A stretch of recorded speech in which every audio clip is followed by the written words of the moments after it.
Muy buenas tardes, amables televidentes. Aquí, como todos los lunes, desde el set de Telesucesos Canal 29 UHF, en vivo, lunes 25 de septiembre y domingo 1 de octubre del 2023. Preparamos el programa para el público de temas jurídicos para que se nutra, se inteligencie y no caiga en manos de vivarachos, de estafadores, sino que sepa que siempre que va a efectuar una negociación, vaya acompañado del brazo de un asesor jurídico para que su ahorro, su inversión salga de la mejor manera. Hemos preparado un tema para calentar el ambiente sobre lo que nunca he hablado, una palabrita mágica en la vida, que es la delicadeza. Hoy quiero decir 2 o 3 cositas sobre esta palabra mágica que para mí significa mucho y para los que se apegan a ella mucho más. En el segmento pedagógico del COGEP estaremos con las providencias judiciales que significan los autos, la sentencia, la motivación que debe contener una sentencia. Y pasaremos al tema central, avanzando con el libro 4 del Código Civil, hoy con el título 4, obligaciones condicionales y modales. Haremos conocer siempre, como lo hago, todas las cosas que hace la consultora jurídica Galiardo, a qué se dedica, en qué horario trabaja. Y en la segunda parte atenderé alguna llamada si es que se da. Aquí lo tengo al celular, el 0995-662-534, para poder interactuar con ustedes respecto a temas que yo manejo y las experiencias de la semana, con 2 consultas sobre derechos y acciones y sobre una prescripción extraordinaria adquisitiva de dominio, para finalmente invitar a los cursos de oratoria e invitar a la adquisición de las obras en audio de cultura que yo grabo todos los fines de semana. Bienvenidos todos y arrancamos con el programa. La delicadeza es el elemento básico del quehacer humano. No puede existir en este mundo, aunque existen personas indelicadas.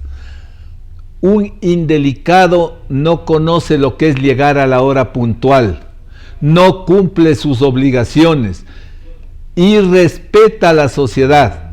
Por eso les invoco a que en su vida diaria, así usted no sea un personaje en la ciudad o un potentado económicamente, tenga intrínsecamente la palabra delicadeza.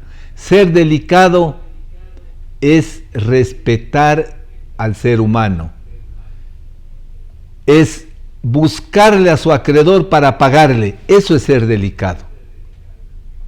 Por ello que triunfan las personas que tienen este elemento como común denominador, como norma de su conducta.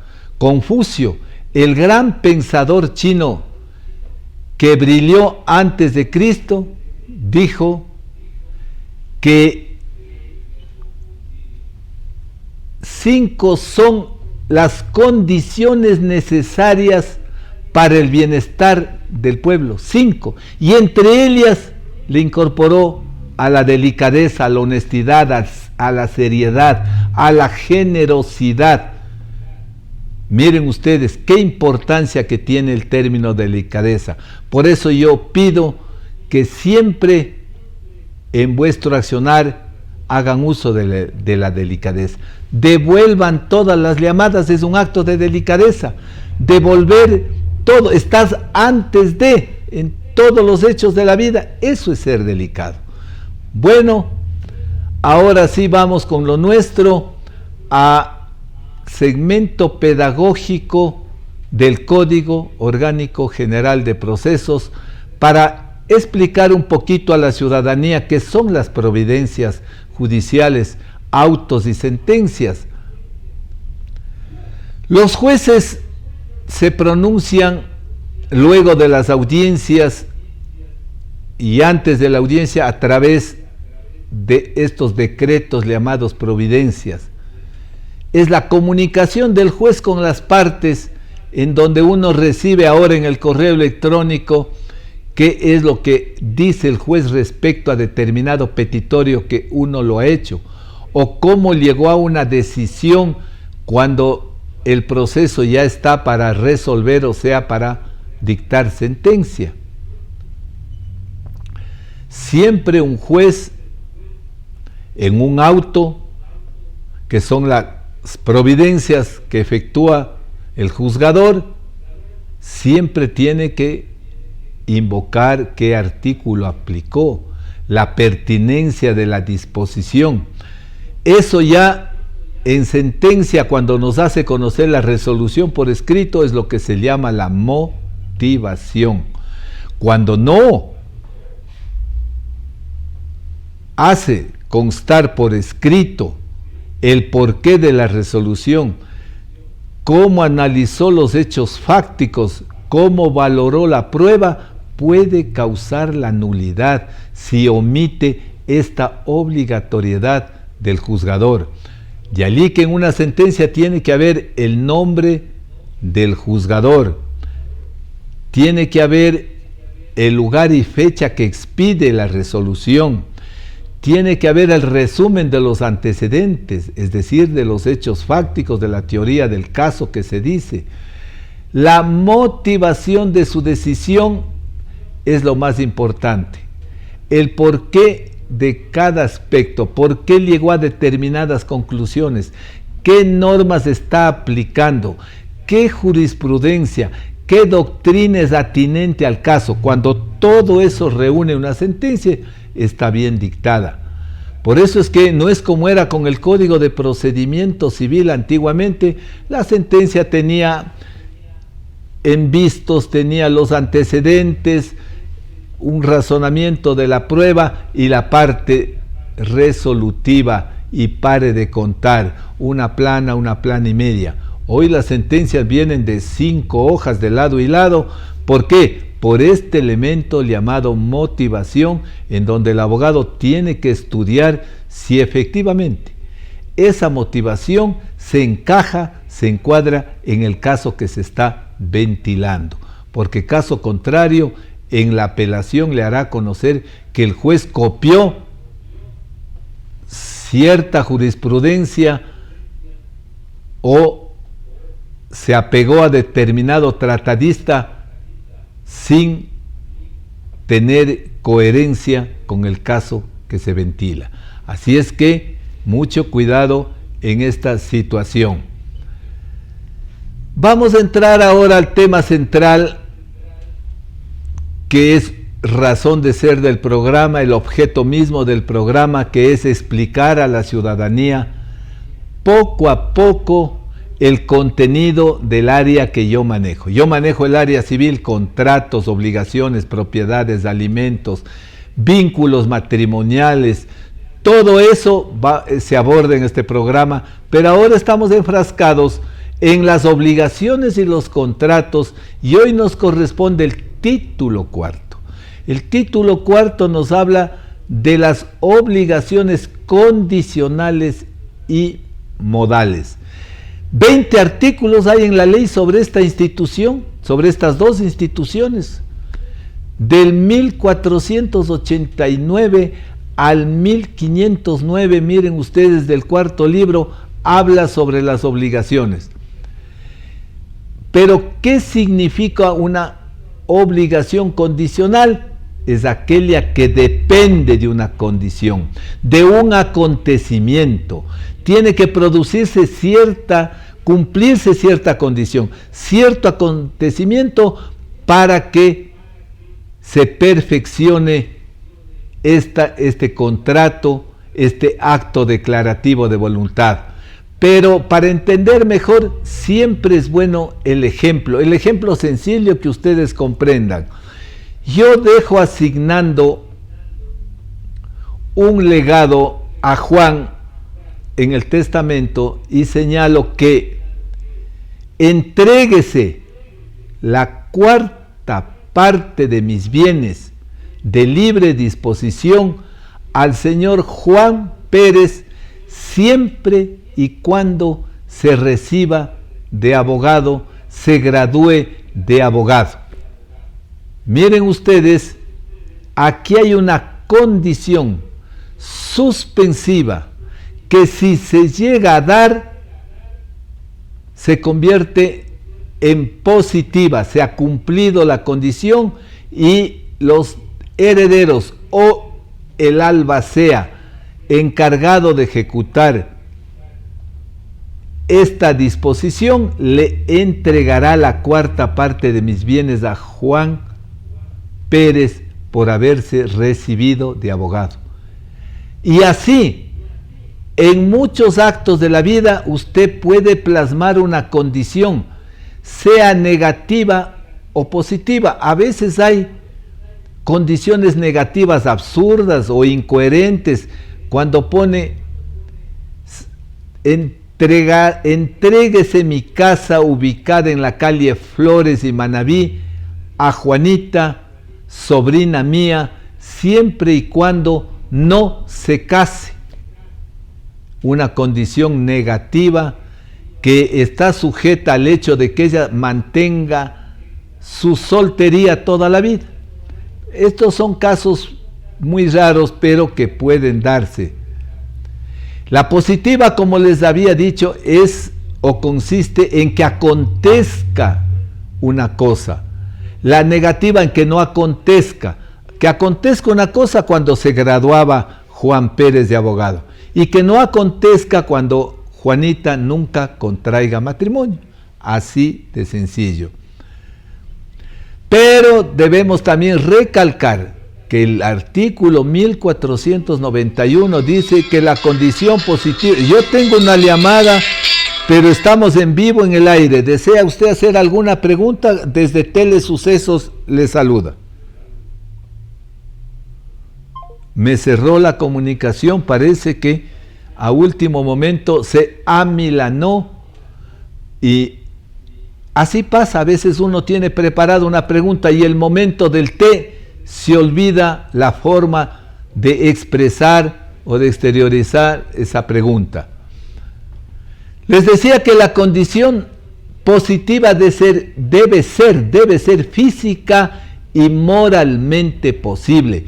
No puede ser respecto de un objeto que no existe o un objeto sobrenatural o alguna inmoralidad. No puedo decirle le doy mi terreno siempre y cuando Juan se apodere del churro de la Alameda o de bienes públicos, no, o se haga delincuente avesado. Son cosas moralmente imposibles. ¿Por qué? Porque contrarían la esencia de la naturaleza humana, pues. Por eso son moralmente imposibles. O en otro caso, algunas condiciones son prohibidas por la ley o opuestas a las buenas costumbres o al orden público. Esas condiciones no prosperan. Vale la pena ahora sí hablar de lo que ocurre frecuentemente en el diario vivir del mundo. Lo que sí hay en abundancia son aquellas condiciones suspensivas y las condiciones resolutorias. El 1495, como siempre cada lunes me gusta leerle de manera textual, dice condición suspensiva y resolutoria. La condición se llama suspensiva si, mientras no se cumple, suspende la adquisición de un derecho. En el ejemplo que planteamos, no prospera la condición si Juan Pérez no se recibe de abogado. Está en suspenso, depende del hecho que se cumpla, y resolutoria cuando por su cumplimiento se extingue el derecho. Ya se graduó de abogado y obviamente ya no hay nada que hacer, se perfecciona el acto jurídico. Pero también hay tiempo para las condiciones. No podríamos esperar que pase más de 15 años o 20 años para que Juan se reciba de abogado. No, señor, se extinguen por el transcurso del tiempo en concatenación, en consonancia con el tiempo máximo para todo de la prescripción, que son los 15 años. Vamos a hacer el corte de rigor y volvemos dentro de unos instantes. Estamos de vuelta y en los pocos momentos que nos queda, decirles que no haga solo sus asuntos, sus negocios. Para eso existimos como asesores los abogados. No busque tramitadores de la calle, que le cobran 10 veces menos, pero que le dejan a la deriva, se confunden sus documentos y no se sabe qué pasó con su trámite. Venga donde un profesional serio, delicado, como había hablado hoy, y puntual. La consulta siempre tiene su valor por una simple explicación, que estos espacios lo adquirimos nosotros con nuestros propios esfuerzos. Así es que esa es la razón de ser, que yo siempre les explico, que no puedo dar la gratuidad de la consulta, porque ahí sí me voy a la deriva, me voy al colapso, me voy a la quiebra. De tal suerte que lo que usted debe estar garantizado no es el costo, tiene que estar garantizado la seguridad.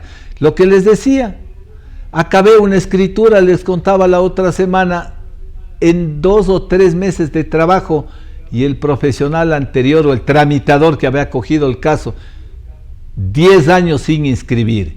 Así de sencillo se cumplió ese adagio que lo barato sale caro. Nosotros lo hemos entregado catastrado, inscrito en el registro de la propiedad. Venga de lunes a viernes de 8 a 1 de la tarde y de 3 a 6. Lo mejor es que usted me llame, le agendamos una cita y le tratamos como usted se merece, dándole un espacio para su vehículo y le damos el trato educado, cordial, franco y transparente a todas sus inquietudes. Con el doctor Galiardo usted no come cuentos, tanto más que, vean ustedes, un señor viene que le dé regularizando su terreno, pero si el terreno no es de él, pues apenas tiene un porcentaje en ese terreno. ¿Cómo puede regularizar un terreno que está incierto, indeterminado, no tiene linderos específicos, está en derechos y acciones? Tendría que buscarle a todos los demás copropietarios para en conjunto corregir la escritura que habla de 623 metros y en el municipio apenas en la medición oficial está catastrado con 500 metros, hay una diferencia de 123 metros. Pero le decía a mi amigo, ¿cómo le vamos a regularizar si usted con sus hermanos, porque ha heredado, apenas está ocupando un espacio de manera, como les decía, de manera de hecho, no de derecho, está asentado nada más? Si su papá también ha heredado este terreno, eso está una mezcolanza, como se dice, dentro de esos 500 metros hay no menos de 10 copropietarios, unos de un lado generacional, otros sumados herederos, sobrinos. ¿Cómo puede usted solito regularizar? Es que otros están cogiéndose más. Eso ya no lo va a corregir el municipio. Eso tendrán que ustedes corregir ante un juez con la partición. El juez jamás va a partir en 20 pedazos 500 metros. Tendrán que vivir así toda la vida, a menos que, como en todo, si hay alguna solución, a menos que uno de todos los copropietarios decida comprar a todos los demás los derechos y acciones y poder consolidar el 100%. Ahí sí se da una solución definitiva. Y otro señor que quiere hacer la prescripción extraordinaria adquisitiva de dominio. Miren ustedes, la verdad se le dice. Yo tengo más de 15 años viviendo solito, dice, en un terreno de 6,000 metros, en donde somos 20 copropietarios que compramos en derechos y acciones. Le digo, usted mismo tiene que demandarse, usted ya tiene un porcentaje. Demandar a los otros 19, casi va a ser imposible citarles. Los demás van a decir que sí se han reunido, que usted no ha tenido el ánimo de señor y dueño, que usted no ha singularizado la parte que está en posesión presuntiva. No es tan sencillo hacer una prescripción bajo esta figura inicial, bajo esta premisa de derechos y acciones. Así fueron las experiencias de la semana, siempre atendiéndoles de la mejor manera a usted, público televidente, que se merece tener un profesional honesto, vertical en sus procedimientos, y que así pierde el caso, le va a decir la verdad. Además, este señor, me olvidaba de un tema, el señor que me trajo el certificado como dueño de derechos y acciones y de querer demandar a los demás, tiene una prohibición. Está con un juicio penal desde hace más de 20 años por una estafa en un juzgado de lo penal, pero ese no soy yo, dice. Claro, yo no estoy dudando de usted, pero usted tendrá que borrar ese homónimo. Agradecerles vuestra bondad. El domingo 1 de octubre estaré con ustedes. Muy buenas tardes.